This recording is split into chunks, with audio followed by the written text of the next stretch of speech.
What is an initial status conference? I'm Mary Daugherty. I'm an attorney here in Colorado Springs, and I want to explain to you what an initial status conference is.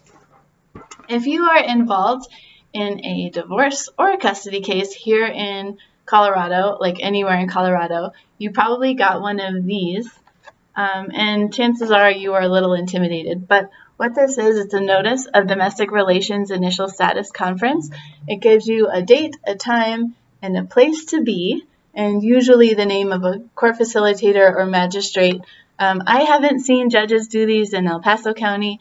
Maybe they do in other counties, but at least in El Paso County, it'll usually be done by a court facilitator in somebody's office, not in a courtroom. So don't be intimidated, but do go, because these initial status conferences are mandatory for both parties and their attorneys to attend, unless both parties are represented by an attorney and they agree to some sort of case management order setting forth all the deadlines as required.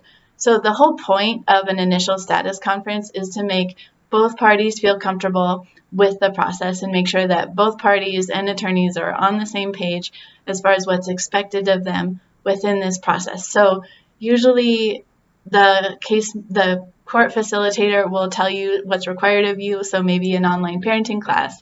They'll explain the due dates by which you'll have to exchange financial documents, and they'll kind of explain what that means to you, especially if you're pro se, which means you represent yourself.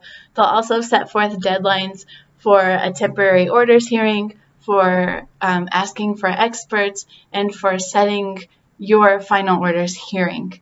It's a great idea to know before you even go to initial status conference whether you're going to need a temporary orders hearing, but it's not necessary. So reasons that people go to a temporary orders hearing would be things because they need help with things like parenting time, child support, temporary alimony, or a temporary property division for things that are kind of urgent.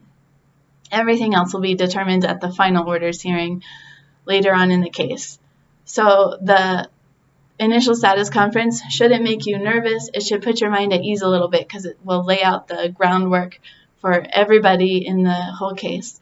If you're in El Paso County, the initial status conferences are normally held on the first floor of the South Wing in the Court Family Facilitator's office. I don't think I said that right. The Family Court Facilitator's office. There we go.